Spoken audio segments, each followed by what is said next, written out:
Thank you. This one's not on. Now I know what you're thinking. He's even better looking in person. It's not working, we'll just have to hold it like a pleb. Thank you.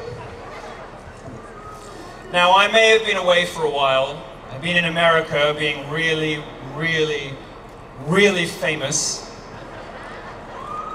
But I haven't forgotten my roots. My hairdresser forgot my roots this morning.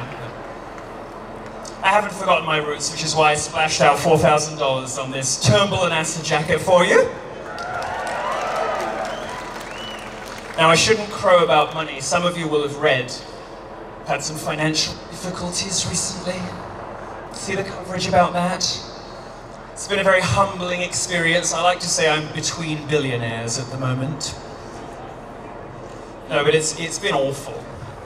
We've had to put a deposit down on the cheap Lamborghini. The Huracan, can you imagine it? Yes, so hardship is relative. And to the Gizmodo and BuzzFeed reporters asking me how I go on, I will earn more this year than you will in your entire lifetime, so go fuck yourself, sweetheart.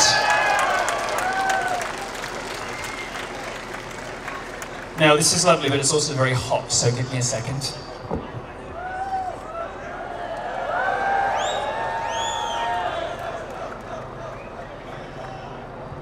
That's all you're getting. I do need a Lamborghini, but not that much. Now, today's not really about me, like the rest of my life. Today is about you, and with that in mind, there's some serious things to say. First of all, the intrepid speakers who have come on. You've got two guys left to hear from today, and I'm going to introduce them at the end. The speakers today have been through some harrowing ordeals. They've been through really bad shit in their defense of free speech. Count Dankula, do you fucking mind? They've been through some really bad stuff. Convicted of mocking Nazis on the internet. Count Dankula, Tommy, who cannot go anywhere without risking being attacked.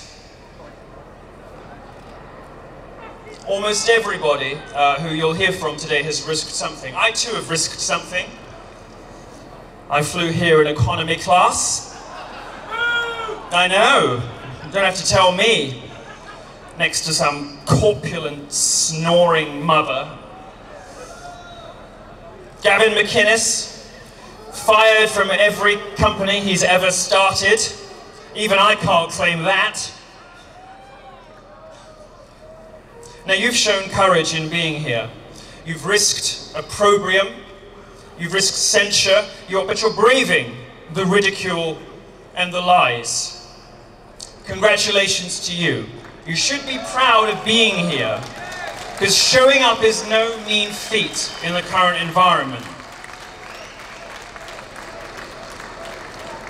Now, of course, none of us here is genuinely far right, or none of the speakers you're hearing from would qualify as that in my book.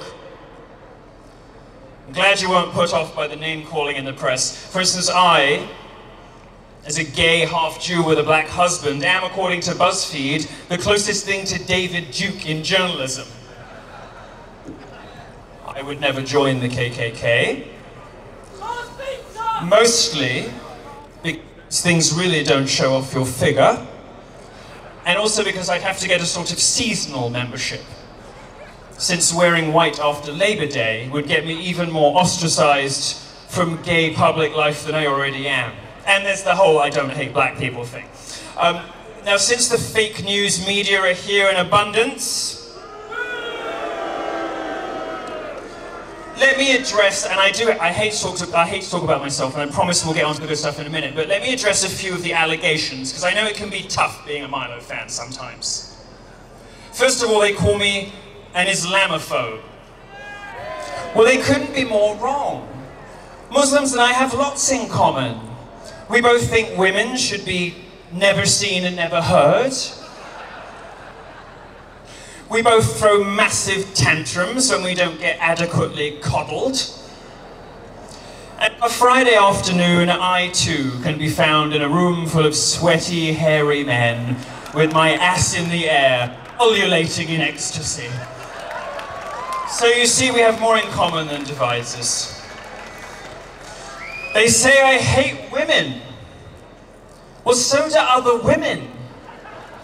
One of the things they don't tell you when they write about this outburst, this supposed outburst of abuse and harassment on the internet, sexism in the workplace and in universities, it's all fucking women doing it.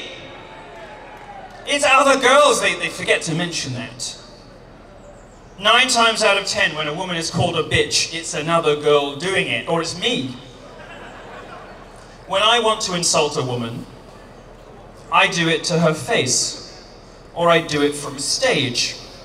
For instance, Caroline Criado Perez is a worthless, brainless cunt.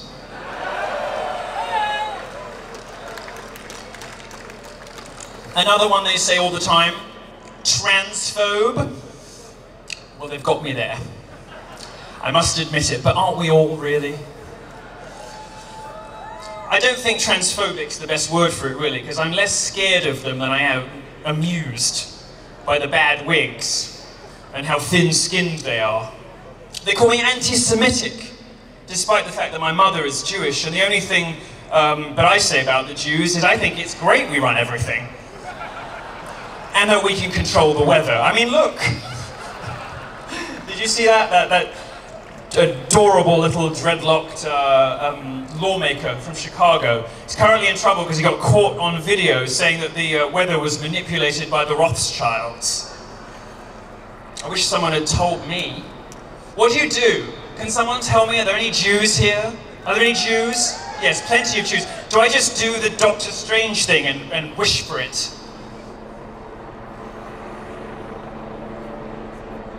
Nobody told them I was here. If only I'd known Jews had this kind of power, I'd have made it a bit cooler today. Now, perhaps we can have the protesters rained on later, although it sounds like plenty of you have been up to that already. Now, if Britain were a free country, following the lead of Trayon White, that lawmaker in Chicago, I might spend the next few minutes speculating what other races have by way of superpowers. Fuck it, I will. Perhaps the Chinese can divide by 0. It was a math joke. None of you got it. The Japanese, they look good in everything, don't they? Whatever clothes they wear, they always seem to look fashionable and elegant, just effortless. Like Chicken Breast and Sally Burkow, they go with everything. It was a sex joke. You just didn't like that one. Black people did Wakanda, that was good. It's okay, you can laugh. My favourite tweet of all time, by the way, was from a Black Lives Matter activist who was angry that she couldn't find Wakanda on a world atlas. And she said that this was a typical example of how a white oppression erases people of colour from historical narratives. It's wonderful. She hadn't been that mad since they discovered that Tutankhamun had mostly European DNA and that the rest of the pharaohs were East Asian. We was kings. Thank you. And then, of course, there's white people. White, not supposed to, thank you. This is a politically correct, Guardian-approved booing. But white people have superpowers too. There's parliamentary democracy, capitalism, the rule of law, property rights, TV and radio, cars, light bulbs, the printing press, the internet, Shakespeare, Mozart, St. Peter's Basilica, and Kate Smurthwaite. We have to admit our mistakes too. I love my white privilege, don't you? I think it's wonderful, I bask in it. My white privilege enables me to be labelled defective by the media and by celebrities because of the colour of my skin. It allows me the pleasure of being told that because I'm white, I'm responsible for the sins of every white person in history, and that my life has been an effortless glide through the highest echelons of society. Well, let me tell you, it hasn't all been plain sailing. There were years we couldn't heat the pool. ordinary people like us hate to play the victim, because we know that playing the victim is what the left does, using their confected grievances and imaginary victimhood and spinning it into social capital. But there's no shame in occasionally pointing out when you are actually the victim of something. Outrage, the word outrage, has been sort of ruined by Twitter. We associate it with lies. But outrage, properly understood, is a normal human reaction to injustice. And everybody here, by dint of what you believe, because you think that people should be able to speak freely, because you think that ideas are more important than skin color, because you like your country, you are the victims of injustice. Your supposed white privilege enables you to be actively discriminated against in university applications because your life is just so fucking great. And if you're one of the many minority members here, you are kicked and spat at, called an Uncle Tom, pathologized because you have the wrong opinions for your identity, which is arguably way worse.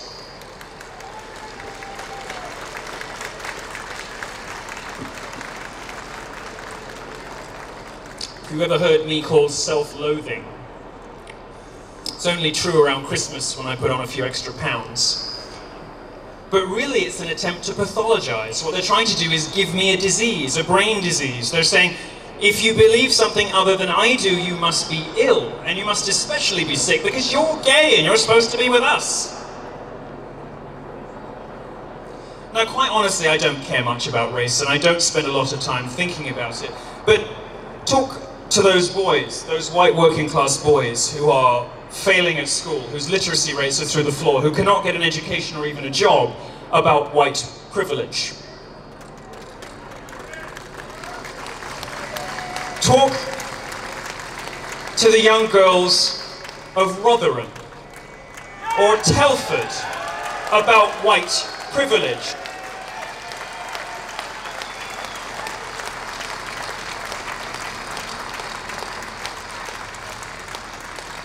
I, in fact, have a strictly no whites policy in common with the BBC, but mine is restricted to my bedroom. The BBC wants to roll it out across the corporation. It should and it must be okay if you are a black person who has been instructed what to believe. If you are a woman who is suspicious about this wage gap crap, and it is crap. It doesn't exist. A female Harvard economist last year tried desperately to establish the existence of the wage gap and couldn't. There's nothing wrong with occasionally drawing attention to the fact that you are, in fact, a victim of something. There's no such thing as white privilege. Mostly there's people with money and people without money. Poverty and lack of opportunity are colorblind, just like the solution to both of them, capitalism and free speech. Now, what I really care about is ideas and values. And the value we're here today to defend is the right of every man, woman, and child to say, do, and be whatever the hell they want.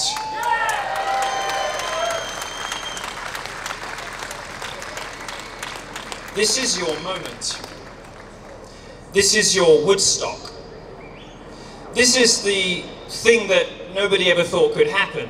Thousands upon thousands of people gathering in the centre of London from all political persuasions, genders, ideologies, orientations, and skin colours. Drag queens, for fuck's sake. What are you guys doing listening to drag queens? This is the coalition the left has created. This is the coalition that the left is responsible for, and, by the way, some establishment conservatives too, by endlessly bending to their demands. Nothing is more disappointing to me than the horror of the current state of the Spectator magazine, which was the last bastion of common sense, and now publishes Matthew Paris. The elites are not going to help you. Where were the comedians in Britain when a YouTuber was threatened with imprisonment for telling a joke? Frankie Boyle's entire career is based on pissing people off. Not for some higher moral purpose, but because he gets off on it. And I know what he means. Where the fuck was he? Where has the Conservative Party in this country been when people expressing ordinary right-wing points of view, respectable, reasonable opinions, have become expelled from public life, chased from the BBC, invited only on as cranks and crackpots against 3 liberals, including, of course, the host?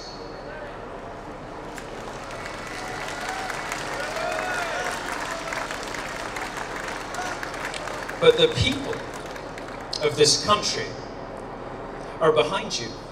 They prove it when they voted for Brexit. I don't know, guessing by the number of flags here, that most of you are probably Brexit voters. But I'm willing to bet that there was a sizable portion of people who voted for Brexit without giving much of a shit about the EU, who just wanted to say, stop telling me what to do. Stop telling me how to think. I would have been one of them. The police are behind you. They can't say it, don't look at them. Don't put them on the spot. They're ruled over by politically correct appointees who have decided that the priorities of various police forces should be scouring the internet for mean words instead of, you know, stopping systematic racially oriented gang rape.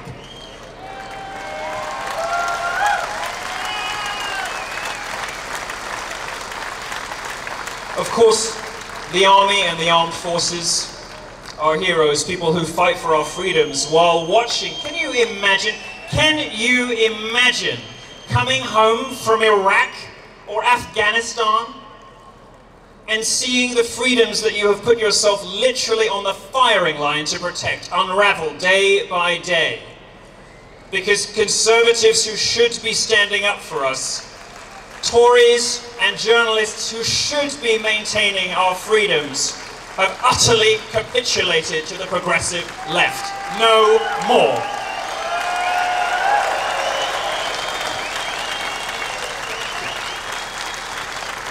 Most importantly, thank you, Pumpkin. Most importantly, truth and righteousness are behind you. You're the vanguard. You are the dark knights. The first men and women to proudly stand with your heads above the parapet, caring nothing for the bullets that may come your way. And for that, I salute you. Thank you.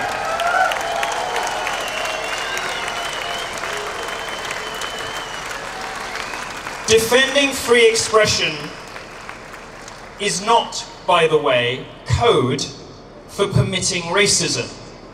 This is not a secret plan to encourage the growth of bigotry. I don't want everyone telling horrendous jokes about racial minorities. My friend Gavin would be out of a job. Our movement is just what we say it is. A demand that ordinary, respectable, reasonable points of view are allowable in polite society and appear just a bit more often on telly. This is the refusal to accept the criminalization of comedy. Now, unlike some of you here today, I am a full-blooded free speech fundamentalist. I want Nazis on TV, not because I like them, BuzzFeed, you know which bit of the quote they're going to use,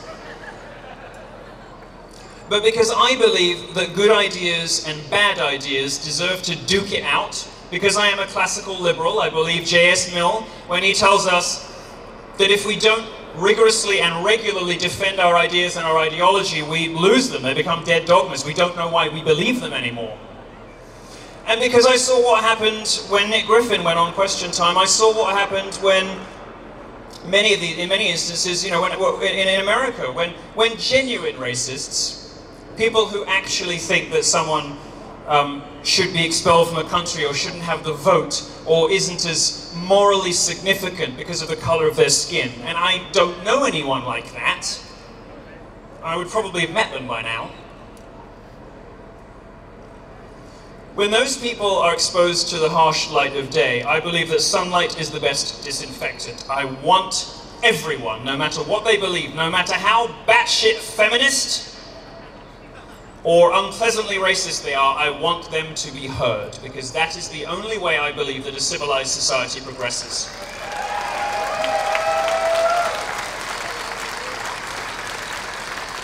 The left can't win on arguments, so they have to win with intimidation and bullying. They have to win with other tactics, but I want people to see everybody. The more people tune in to Cathy Newman, the more guaranteed a Conservative majority is forever. So yes, we're all lied about, as a way of making us unpalatable and of driving us from public view, but the dam is breaking, and this is it. It's not working anymore. When you say, as Tommy and Gavin and Raheem and I do, that you're a Western chauvinist, a Western supremacist, this is translated for you by the helpful members of the media as an admission of racism, but nothing could be further from the truth. You don't have to read between the lines of what we say to find out what we mean. We tell you what we mean. And the way you know that is if you ask an actual white nationalist or an actual white supremacist or an actual neo-Nazi, if there are one, they'll say, yeah. Invariably. Left has a problem, I think, don't they? The establishment, the left, they have a problem with taking what people say at face value. Doesn't matter how many times or in how much detail jihadis praise Allah and say all of what they're doing is for the greater glory of their God. No, it must be toxic, sorry, I know, it must be toxic masculinity or gun control or something like that. The Pulse nightclub shooter who killed 49 gays and hurt another 50, they lied about and said he was gay. They said it was repressed self-loathing. No evidence whatsoever for that. We think the West is the best. You guys love your queen. And you don't mind that lady in Buckingham Palace either. Who the hell wouldn't be proud to be British? I mean, I wavered for a bit, but coming back here and realizing there's hope, it should be okay to say that our values are the best and that others are inferior. I don't hate anybody for their faith, even if I think that faith is structurally unsound and they're an idiot for believing it, but I should be able at least to point out the hypocrisy of liberals who say they support women and homosexuals while at the same time mollycoddling and pandering to a belief system that wants me dead. The world does not conform to the universe painted by The Guardian and the BBC. I don't know how much black dick I have to suck before BuzzFeed stops calling me a white nationalist. I think the answer is a lot more. Happy to. But do you know why they lie at you? They lie to you, rather, about you, lie in general. And then I must go because I'm running late, I'm sorry. They lie about you because they're afraid. They lie about you because they're scared. They lie about you because they know they're about to lose. They're like a dog in the corner of a room, close to death, almost kicked to death. That's when they're the most vicious. That's when they're the most dangerous. That's when they resort to violence and nothing else. Back at the left today, they know they're about to lose. And the next 30 years is going to be a glorious, shitlord-filled explosion of political incorrectness. It is going to be a bright, beautiful, fabulous future of people saying what they actually believe instead of what they're supposed to. They are afraid of us, and they should be. These sexless soy boy bloggers, frumpy, cat-drenched, piss-stained, cardigan-wearing lesbians. In a future imagined by BuzzFeed, it is not The Handmaid's Tale with women swinging from these buildings, it is you. And we cannot allow it. If we lose Europe, we lose everything. Some politicians are getting our message. At the end of this month, I'm going at the invitation of the Orbán government to speak in Budapest in Hungary. Any politician, I'm sorry, I'm being dragged off. Any politician brave or stupid enough to invite me is clearly seen what the rest of us has seen. Be what you want, do what you want, say what you want, and never lose your conscience. Always stand by your principles, and they will crumble. Thank you very much. God bless, thank you. And now allow me to introduce a man who learned everything from me. No, I'm just kidding. It is the indefatigable and awesome, and you should have seen that Sky clip of him. He's incredible. He is your greatest defender in British media. Very proud to call him a friend. Please welcome Raheem Kassam.